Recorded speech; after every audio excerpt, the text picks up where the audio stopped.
When Barry Strickland looks through his magnifying glass, he doesn't see a watch, he sees time.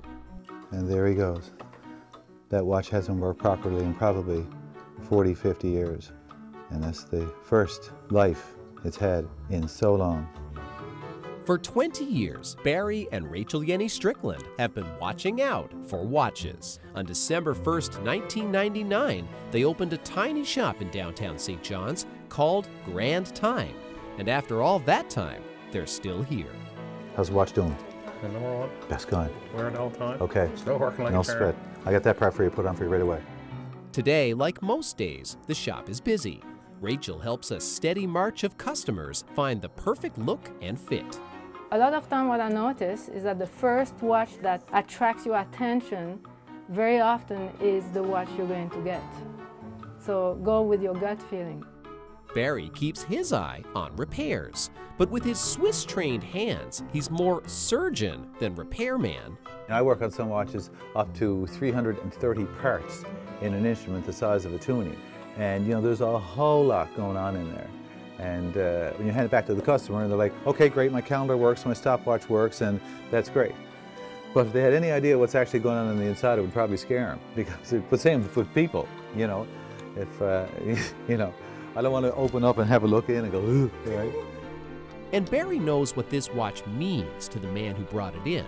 It's part of his life story, a small piece of himself. He's had that watch his whole life, and it means everything to him. Everything he's been through, when he got married, when his kids were born, his career, that watch has been with him. That's his buddy. And it's up to me to make sure that, the old friend is with him for the long haul. Lately, the watch business has seen some big changes. There are new gadgets competing for our wrists. This watch tells time and turns on lights and opens up doors.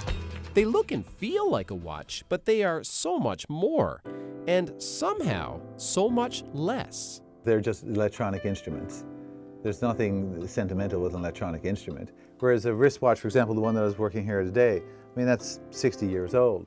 That's just been restored to the day as good as new. And that, as I said, belonged to the father of the gentleman who owns it. And he can't wait till we get that and wear it, and especially be proud of it Christmas Day. Do you see people handing down their Apple Watches to their children in that way?